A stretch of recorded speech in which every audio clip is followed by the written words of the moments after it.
ఓం శ్రీ మహాగణాధిపతయే నమః. శ్రీ గురుభ్యో నమః. శ్రీరామచంద్ర పరబ్రహ్మణే నమః. మాతృదేవో భవ, పితృదేవో భవ, ఆచార్య దేవో భవ, అతిథి దేవో భవ. వసుదేవసుతం దేవం కంసచానూరమర్దనం దేవకీ పరమానందం కృష్ణం వందే జగద్గురుం. భగవద్భక్తులారా, అందరం భగవద్గీతను నేర్చుకుందాం, రోజుకో శ్లోక సారాన్ని తెలుసుకుందాం అనే లక్ష్యంతో పరస టీవీ ద్వారా అందిస్తున్నటువంటి కార్యక్రమంలో ఈరోజు మనం 27, 28 శ్లోకాల గురించి తెలుసుకుంటున్నాం. భగవద్గీతలో ఈ శ్లోకాలు చాలా కీలకమైనటువంటిది. 26, 27 ఇప్పుడు వచ్చేటువంటి శ్లోకములు ఒక 5-6 వరకు. ప్రతి భాగము వింటున్నటువంటి వారికి అర్థమవుతుంది. నేను ఇంతకు ముందు కూడా చెప్పాను, అర్జునుడు ఉత్సాహంగా ఉన్నాడు, చైతన్యంగా ఉన్నాడు, యుద్ధ సన్నద్ధుడై ఉన్నాడు. ఎవరెవరిని చంపాలో ఏం చేయాలో అసలు ఎవరెవరు ఉన్నారో ఒకసారి చూపెడతాను, చూస్తాను, రథాన్నట్టు తీసుకువెళ్ళు అని చెప్పాడు. ఎక్కడి నుంచి చూస్తే అందరూ స్పష్టంగా కనపడతారో అటువైపు తీసుకెళ్ళి అన్నాడు. అంతవరకు బాగానే ఉంది. ఇప్పుడు వాళ్ళందరినీ చూశాడు. అలా చూసినప్పుడు ఎలా ఉందో అతని యొక్క మానసిక స్థితి చక్కగా చెప్తున్నాడు ఇక్కడ. తాన్ సమీక్ష స కౌంతేయ సర్వాన్ బంధూనవస్థితాన్. తాన్ సమీక్ష స కౌంతేయ సర్వాన్ బంధూనవస్థితాన్. తాన్ సమీక్ష స కౌంతేయ సర్వాన్ బంధూనవస్థితాన్. ఇప్పుడు 28వ శ్లోకంలో ఒక లైను చెప్తాడు. కృపయా పరయా, కృపయా పరయా విష్టో, కృపయా పరయా విష్టో, కృపయా పరయా విష్టో విషిదన్నీదమబ్రవీత్. కృపయా పరయా విష్టో విషిదన్నీదమబ్రవీత్. కృపయా పరయా విష్టో విషిదన్నీదమబ్రవీత్. కృపయా పరయా విష్టో విషిదన్నీదమబ్రవీత్. ఇప్పుడు వీటి గురించి ముందు ఈ 2 లైన్ల యొక్క సారము తెలుసుకుందాం. మనం శ్లోకము సారం, శ్లోకం విన్నాం, సారాన్ని గ్రహించాలి. ఇప్పుడు మనం అర్జునుడికి మరొక పేరు వస్తోంది ఇక్కడ, కౌంతేయుడు అని చెప్పేసి. స కౌంతేయా, ఆ అర్జునుడు, కౌంతేయుడు, ఆ అర్జునుడు ఏం చేస్తున్నాడు ఇక్కడ? అవస్థితాన్, యుద్ధం చేయడానికి సిద్ధంగా ఉన్నటువంటి వాళ్ళందరినీ చూశాడు. అందరినీ అనడానికి ఏమంటున్నాడు? సర్వాన్ బంధూన్. మొత్తం ఉన్నటువంటి వాళ్ళందరూ బంధువులే. ప్రతి వాడితోటి ఒక అనుబంధం ఉంది, ఓ సంబంధం ఉంది, ఓ చుట్టరికం ఉంది. మామూలు భాషలో చెప్పాలంటే చుట్టరికం ఉంది. చుట్టరికం ఉందంటే బాగా తెలిసిన వాడని అర్థం. కాబట్టి అందరినీ చూసి సమీక్షించుకున్నాడు, ఒకసారి పరిశీలించాడు, అందరినీ పరిశీలించాడు. పరిశీలించేటప్పటికీ ఆ పరిశీలన అతని మీద బ్రహ్మాండమైన ప్రభావాన్ని చూపించింది. ఎలాంటి ప్రభావాన్ని చూపించింది? కృపయా పరయా, కృపయా పరయా విష్టో విషీదన్నీదమబ్రవీత్. కృపయా పరయా, చాలా ఎక్కువ స్థాయిలో ఉన్నటువంటి కృప వచ్చేసింది. కరుణ అనేటువంటిది వచ్చేసింది అతని మనసులోకి.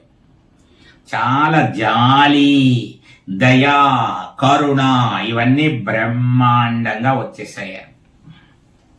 దయా కరుణ బాగా పెరిగిపోయాయి అనుకోండి, ఏం చేస్తాం?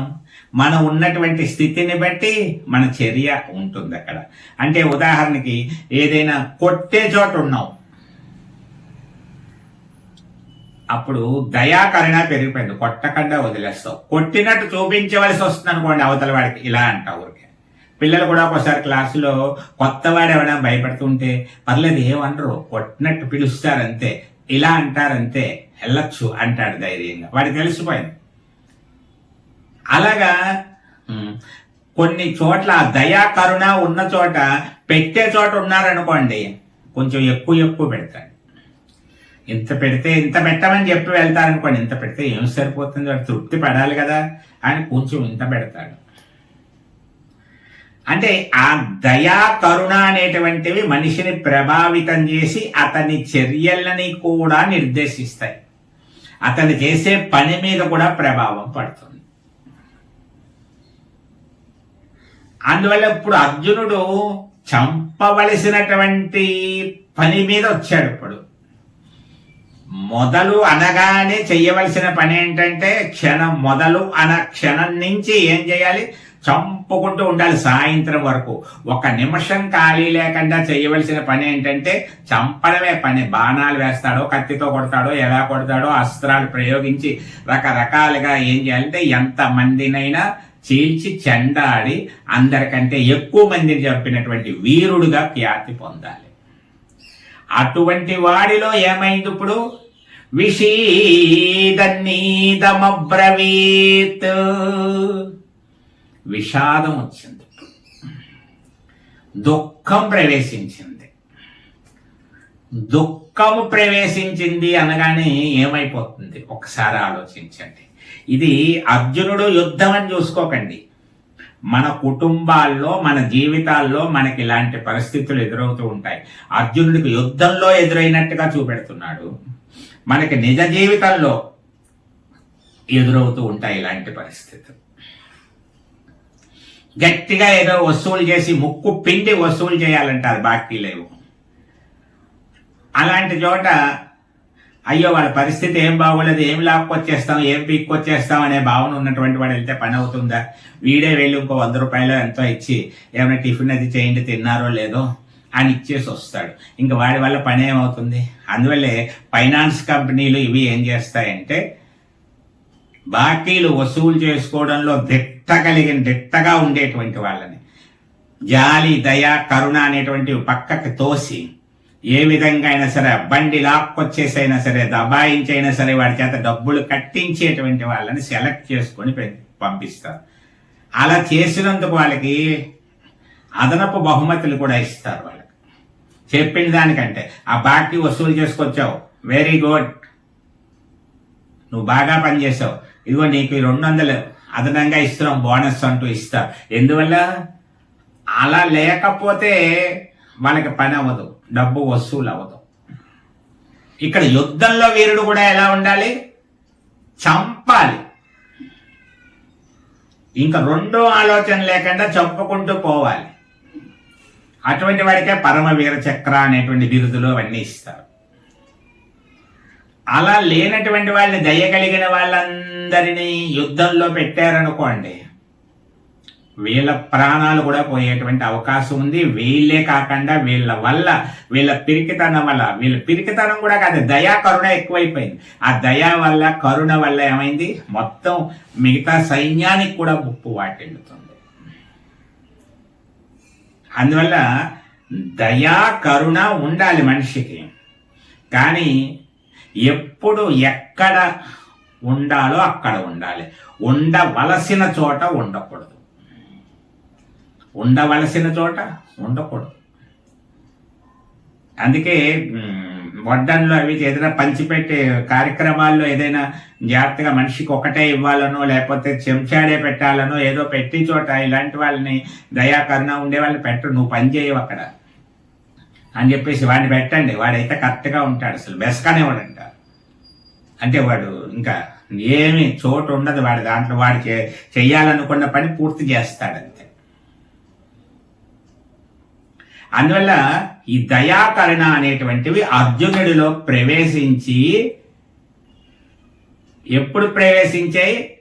ప్రవేశించకూడనటువంటి సమయంలో ప్రవేశించాయి. యుద్ధం చేసేటువంటి సమయంలో ప్రవేశించాయి. అంటే బంధుప్రీతి వల్ల, వాళ్ళందరూ తెలిసిన వాళ్ళు అయిపోవడం వల్ల.